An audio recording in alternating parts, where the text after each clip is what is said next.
There's this girl that lives in my uni halls. We're not roommates, but we are flatmates. We are both 19 years old. Let's name her Kaya.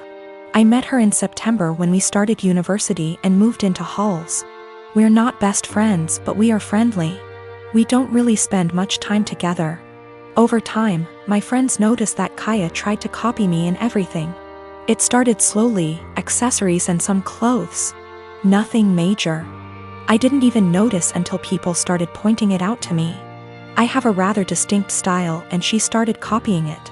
I don't know the style and she's free to wear what she likes, but it's the exact same copies of my outfits, which is very odd. But then, it started going further. I dyed my hair, she dyed her hair. I bought something for my room, she bought the same thing. I started chatting with a guy. She became obsessed with that guy to a point that whenever I had a male friend or guy I was interested in over, she would go out of her way to try and get their attention, coming down to the kitchen in nothing but a towel. She never used to do it, etc. And she would do anything to attract attention. Now, don't get me wrong, I couldn't care less if the guy was looking, and even if it was my boyfriend looking. I'd have a beef with him, not her, but the blatant attention-seeking behavior was just odd. I joined societies and sports, and after she found out, she joined the same ones I did. Basically, everything I do, she copies eventually. It's just really creepy, but I haven't said anything. I wouldn't even know what to say. Over the Easter break, my friend and I were at my family house, a bit drunk, and decided to test out whether Kaya really copies everything I do. I made a post on social media about shaving my head. My friend does hairdressing and she helped me out faking shaved head, and I posted a photo with shaved head. I deleted the photo few days later and forgot about this whole thing. After Easter break was over, we had uni exams and I was focusing on that. Imagine my shock when I came back and Kaya had shaved head. And she was pissed when she saw me. She started shouting how I lied to her and why would I do that. She went on and on and on, really angry. Admittedly, I ignored her and hid in my room. She sent me a text telling me that she expects me to pay for her wig as it's my fault she shaved her head. I replied that absolutely not, that it was not my fault, and she decided on her own to do that. She kept attacking me over it every time I saw her. It's been a few days since I came back from Easter break. My exams start tomorrow, and yesterday I received an email from my university, asking me for a meeting over the issue. She reported me to uni over something she's done.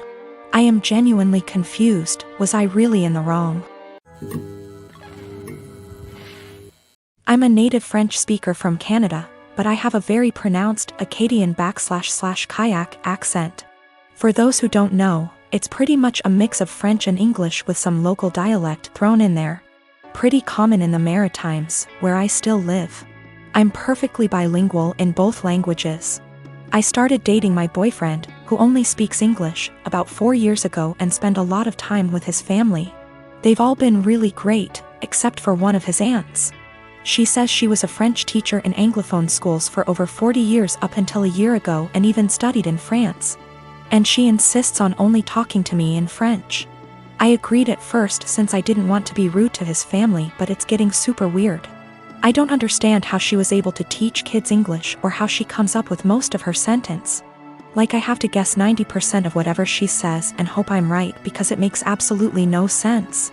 Example, she said a la citrouille la tarte va bien dans ma bouche, which roughly translates to the pumpkin a pie goes well in my mouth, when she meant this pumpkin pie tastes delicious. She constantly criticizes my accent and tries to correct my pronunciation of certain words, and tells me I need to pick a language.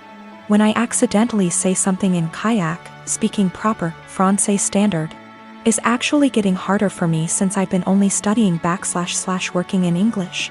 So last night during dinner she started going on about how Acadians were uneducated and made no effort to properly learn a language, which is total BS, and obviously weirdly directed at me. For the rest of the night I stopped guessing what she was trying to say to me in French, acting like I didn't understand anything, and started correcting her as well, which was pretty much every single sentence she said. I wasn't trying to be rude or aggressive about it, but after a while she gave up on the French and ignored me for the rest of the night. Turns out she was super pissed and told everyone I was trying to embarrass her in front of everyone. Looking back, I think I might have taken it too far by not stopping after 2 to 3 sentences, and I feel bad. My boyfriend said I was being why, while his mom said she probably deserved it. Forgot to mention that I told her a few years ago that it's hard for me to fully speak proper French as I spoke Kayak all my life.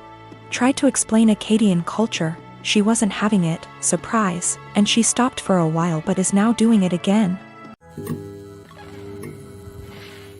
I gave birth to my daughter weeks ago. My experience was pretty traumatic, and since it was my first, I had no clue what to expect. When I went into labor, I had the most difficult time of my life. I was in pain for hours. My mom was with me, but she had to go, and my husband was with me the entire time. I did something so embarrassing in the delivery room. I pooped myself, which was unexpected, and I don't know, but it was embarrassing, and although my medical team were very professional about it, my husband couldn't help himself and started laughing about it later and even telling my family about it, but they didn't react.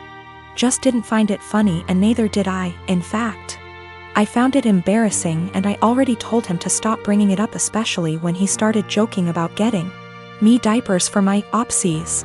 It got really tiring and chipped away from my self-esteem and confidence. We were with his parents celebrating New Year's Eve together when I excused myself to the bathroom.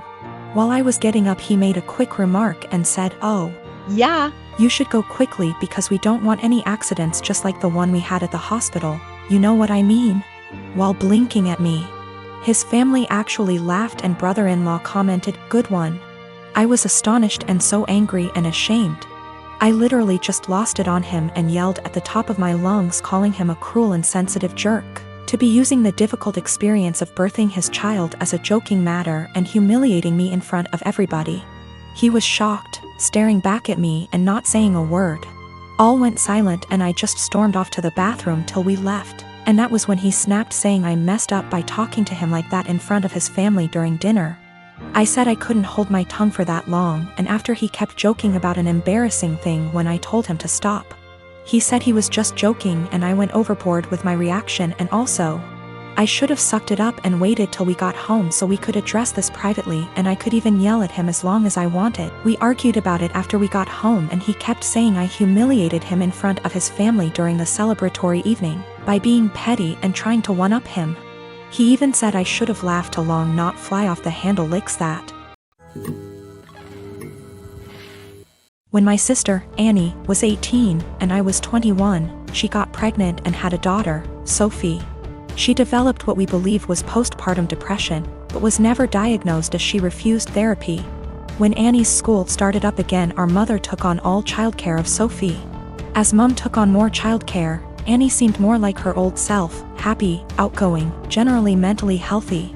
Then within 6 months of Sophie's birth, Annie got pregnant again with another girl, Laura, and the cycle of PPD symptoms, Mum taking over, and Annie's mood improving repeated. When Laura was 2 and Sophie was 3, Annie decided to move out of our parents' home, alone, and said she wanted our parents to adopt/raise her daughters. They said no. Annie said she couldn't take care of the girls as she had her own life, and being a parent made her miserable. My husband and I already had 4 kids of our own. We'd bonded with the girls, and we had the resources for 2 more. So we offered to take them in, and Annie let us legally adopt them before moving about 8 hours away. It's been about 5 years, and the kids are doing well. It was a rough start, but we're now a stable, loving, healthy family unit. Sophie and Laura are 7 and 8, and Annie has recently lost her job and had to move back in with our parents. Annie has now asked for custody of Sophie and Laura. I'm writing custody like that because it wouldn't be custody in the legal sense, as she willingly surrendered all legal rights to the girls and can't get them back. We checked with a lawyer. However, Annie wants the girls to live with her.